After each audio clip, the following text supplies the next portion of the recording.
এই বাস নিয়ে এরকম বাচ্চা একটা ছেলেকে নিয়ে মারতেছিস কিসের জন্য? কি করছিস তুই বন্ধু? এ বাচ্চা ছেলে ফুলে ফেপে উঠেছে, নাক দিয়ে দুধ বাড়ায়, কিন্তু বাচ্চা নয়, বাচ্চা নয়, এ হচ্ছে হাইব্রিড। আরে ভাই, বড় কাজ ছোট কাজ এটার হিসাব পরে হবে, খালি কি কাজ সেটা কয়ে ফেলা, দেখবা সময় মতো হয়ে গেছে। তুই কয়েকদিন বাড়ির মধ্যে বসে থাক, দেখবি সব ঝামেলা মিটে গেছে। এটা কি করে সম্ভব? বাড়ির মধ্যে হাত পা গুটে বসে থাকবো? আমারে কিরম লাগতেছে? কিরম লাগবি? আমার মেয়ে এ পণ্ডিত পড়া সেরা সুন্দরী, লম্বা চওড়া, রূপে গুণে সব দিক দিয়ে সেরা। আছে নাকি এমন মেয়ে কোনো জায়গায়? সত্যি করে বলতেছো? বদির এবার মনে হচ্ছে একটা কঠিন ফাঁদে পড়তে চলেছে।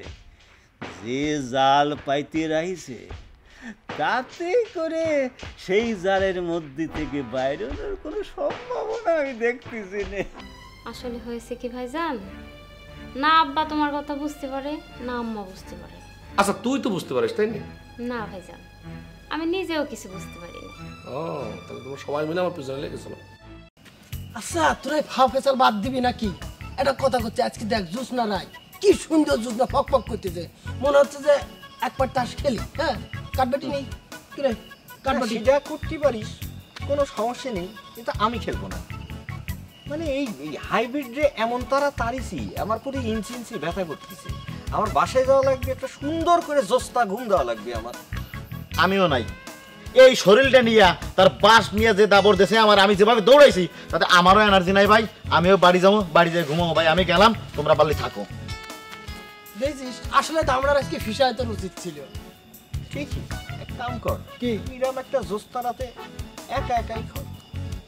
হ্যাঁ, রোমান্টিক মোমেন্ট বুঝিস না, কি করতে কত রোমান্টিক আলো চলতেছে, তার ভিতর পক্ষ চলে গেল সব কটা। এই দাঁড়া, আমি যাবো, সাথে নিয়ে যা।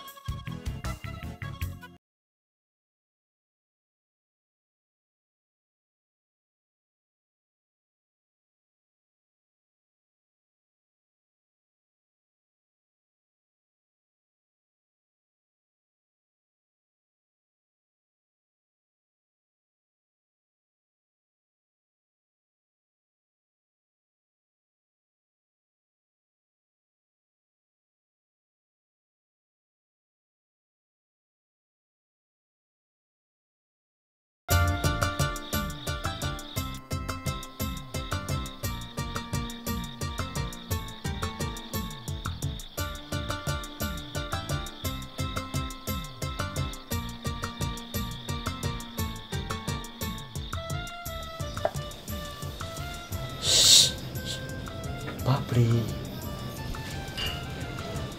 আরে তুমি এত রাত্রে এখানে কিসের জন্য? তোমাকে দেখার জন্য মন ছটফট করতেছিল, তাই ছুটে চলে আসিছি। তাই বলে এত রাতে কেউ যদি দেখে ফেলা তাহলে কি সর্বনাশ হয়ে যাবে, একবার ভাবে দেখেছো? ভালোবাসার সর্বনাশের চিন্তা করলে হবে? ভালোবাসার সমস্ত ভয় ডরকে মোকাবেলা করার সাহস থাকতে হবে। তুমি যদি একবার পাশে থাকো, তোমার ভালোবাসার জন্য আমি জীবন দিতে পারি। বাবা, এই লোকালয়ে মনে হয় বাঘের গর্জন শোনা যাচ্ছে। বাপরি, তোমার এই হাত দুখানা যদি আমার হাতের ভিতরে থাকে, তাহলে মনে করো যে আমার গায়ের ভিতরে বাঘের সে 1000 গুণ শক্তি বেড়ে যায়। এই দেখো কি শক্তি আমার গায়ে। কি করতেছো? কি? হাত ছাড়ি দাও, ভাইজান এখনো জাগিয়ে আছে। জায়গা থাকলে থাকুক। তোমার ভাইজানের তো বোঝা উচিত তার ছোট বোনের এখন প্রেম করার বয়স। শোনো, হাত দুটো একটু ভালো করে ধরতে দাও, একটু রোমান্টিক হই প্লিজ, একটুখানি, একবারের জন্য। আমার হৃদয় একটা আয়না, এই আয়নায় তোমার মুখ। ভাইজান, ভাইজান এসেছে।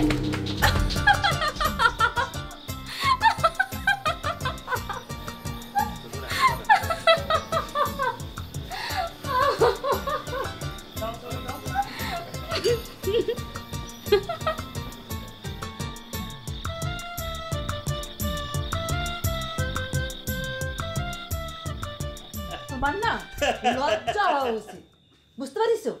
একজন মানুষ হয়ে এরকম নোংরা চিন্তা ভাবনা নিয়ে তুমি বসবাস করো, যা কোনো মানুষেরই কাম্য নয়।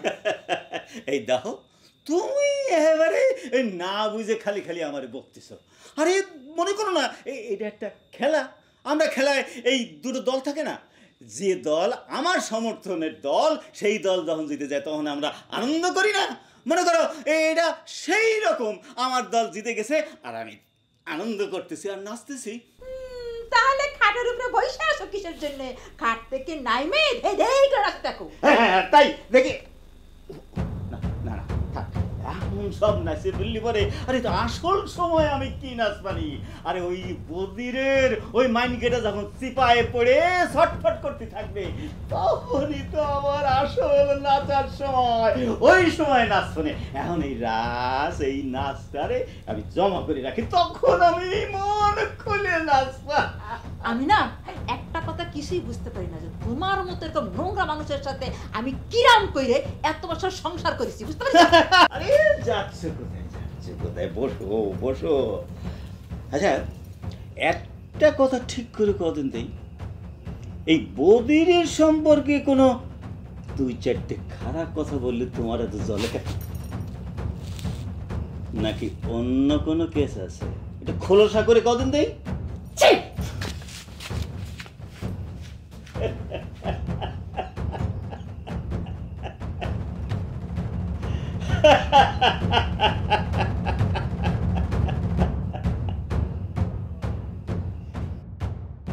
গায়ে গতরে বড় হলি কিন্তু হয় না, টেকনিক জানা লাগে। জয়নালের সময় যে শেষ হয়ে আসতেছে, এটা সময় হলে টের পাবি, খালি একটু ধৈর্য ধর।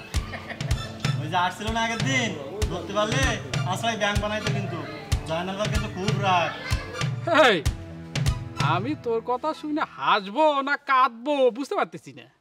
জয়নাল আমার ব্যাংক বানাবি, একটু অপেক্ষা কর। কিরা কারে ব্যাংক বানায় সেটা সময় হলে বুঝতে পারবি। জয়নালের পাগলামি কিরাম করে বন্ধ করতে হয় সেটার পরিকল্পনা হয়ে গেছে, এখন শুধু একটু সময়ের অপেক্ষায়। কুইসে ছেলা জানিস না? কুইসে কুইসে ওই কুইসের চামড়ে ছেলার মতো করে তুই এক ছেলা হবে। সব পরিকল্পনা করে রেখেছে চেয়ারম্যান চাচা। ওই গুলদার চেয়ারম্যান আমারে কুচ্চা ছেলার মতো করে সিলবে, তাই না? ওই গুলদার চেয়ারম্যানের চোরাই আমারে কুচ্চা ছেলার মতো সিলবে।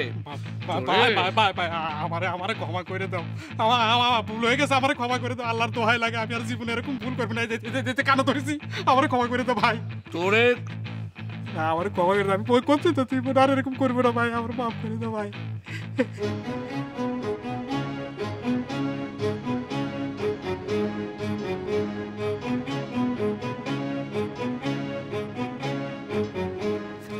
যা তোর ছাড়িয়ে দিলাম, কারণ কি জানিস?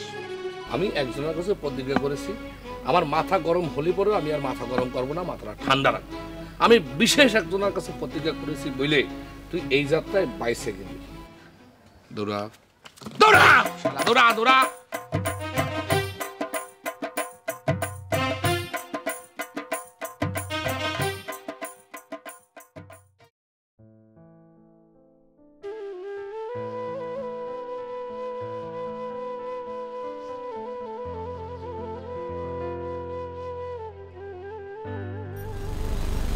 এরম করে মন খারাপ করে বয়ে থাকলে কোনো কিছু হবি না রে মা, সেটা তুই জানিস। তাহলে করে তুই কিসের জন্য এরম করতেছিস? এখন কি হবে আল্লাহ জানে আম্মা। এই চেয়ারম্যান যদি সত্যি সত্যি ঠিক করে জনাব ভাইয়ের ক্ষতি করবে, তাহলে তো পরে তারা কেউই ঠেকাতে পারবি না রে। এই লোকের যে ক্ষমতা, যে লোকজন রয়েছে তার চোখের দিকে তাকে কথা বলার মতো তো এই গ্রামে কোনো লোকই নাই। শোন না মা, সেটা নিয়ে না তোর ভাবতে হবে না, উপরে আল্লাহ আছে, তার উপরে ভরসা রাখ মা, লক্ষ্মী মা আমার।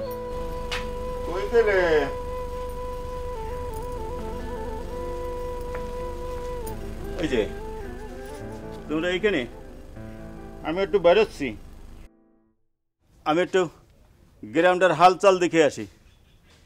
একজন নাগরিক হিসেবে গ্রামের মানুষের খোঁজ খবর রাখা তো আমার দায়িত্ব। আমার ফিরতে একটু দেরি হবে না, তোমরা আমার জন্য চিন্তা করে না। এই শুনে, গ্রামের কারো ভালো মন্দ জিদাই হোক না কেন, সিদা নিয়ে তুমি কারোর সাথে কোনো কথা বলতে যাবে না, এই কিন্তু আমি কয়ে দিলাম। আচ্ছা ঠিক আছে, ঠিক আছে।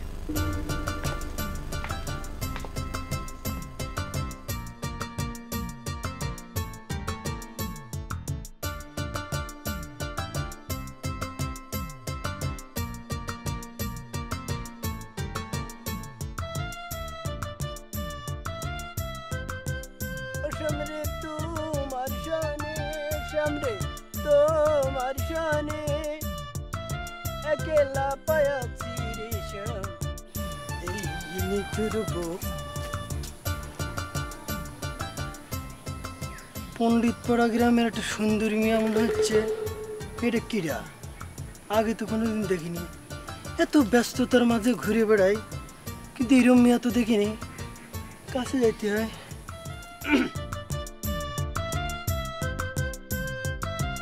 আচ্ছা কিরা মানে লেচারের মাঝে আর একটা লেচার দেখতে পাচ্ছি না। মানে আপনার ফেসটাকে একটু ঘুরাবেন, আপনাকে একটু দেখি আপনি কিরা। ভাবলাম একটু লেচার দেখি আপনার পাশে পাশে দাঁড়ায়।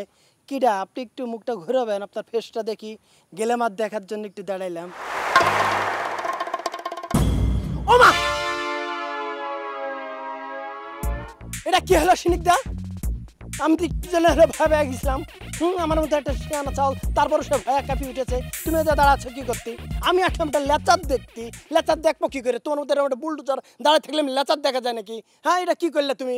কেন দাঁড়া থাকলে পরে তোমার ক্ষতিটা কি শুনি? প্রথম তো দেখলাম নতুন অতিথি ভেবে ঠিক ফুরফুরা মেজেজে তুমি আগে আসতেছিলা। তা আমাকে দেখে তোমার সমস্যাটা কি হলো কও তো? শোনো সিনিকদা, তোমাকে একটা কথা কবে চাচ্ছি, একদম মনোযোগ দিয়ে শোনো। তোমাকে উত্তর দিতে এই আমি বাধ্য নাই। এত ব্যস্ততার মাঝে যে দাঁড়া কথা করছি, এটা তো তোমার কপাল।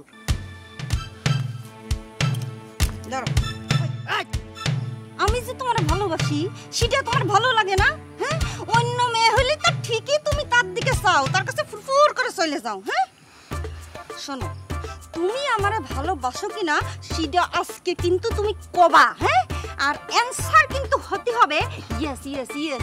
ইয়েস মানে কি বুঝছো? ইয়েস মানে হ্যাঁ হ্যাঁ হতে। এই সিনিকদা, এটা তুমি কি করতেছো? পকাত করে একটা শিয়ানা ছাওয়ালে তুমি পছন্দ ধরে টানাটানি করতেছো, তার কাপড় খুলে নিচ্ছ। এটা তোমার কি ধরনের আচরণ গো? হ্যাঁ, কি হয়েছে? কি করতে যাচ্ছ তুমি?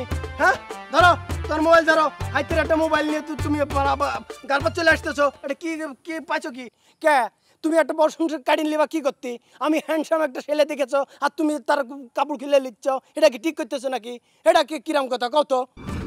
ইয়াকুব ভাই, আমি কিন্তু এত কথা শুনতে চাচ্ছি না তোমার থেকে। শোনো, আমি তোমার কাজকে ছাড়ি দিলাম, কিন্তু উত্তর তোমাকে এখন দিতে হবে। তুমি আমাকে ভালোবাসো কি? ঠিক আছে, উত্তর দিচ্ছি। যে হারে পিড়াপিড়ি করতেছো মনে হচ্ছে আমি প্রাইভেট কার, তুমি একটা বুলডোজার যে কোনো মুহূর্তে কার পার উঠে তুমি এত ভালোবাসো কে? দিচ্ছি, ভালোবাসো কিনা সেটা কও। দিচ্ছি। ঠিক আছে, আমি কথা দিচ্ছি, কথা দিলাম, কথা দিচ্ছি, কথা দিলাম। আমার দ্বারা এটা কোনোভাবেই সম্ভব না। এই ইয়াকুব ভাই, এই ইয়াকুব ভাই, তোকে আমি দেখে নেব।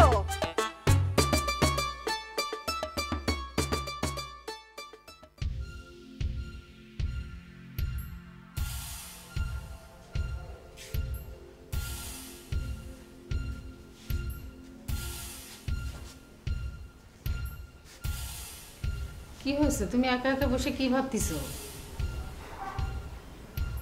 কি আর ভাববো জয়নালের মা, এই বয়সে কোথায় একটু সুখে শান্তিতে থাকবো, তা না নরক যন্ত্রণায় জীবন পার করতেছি।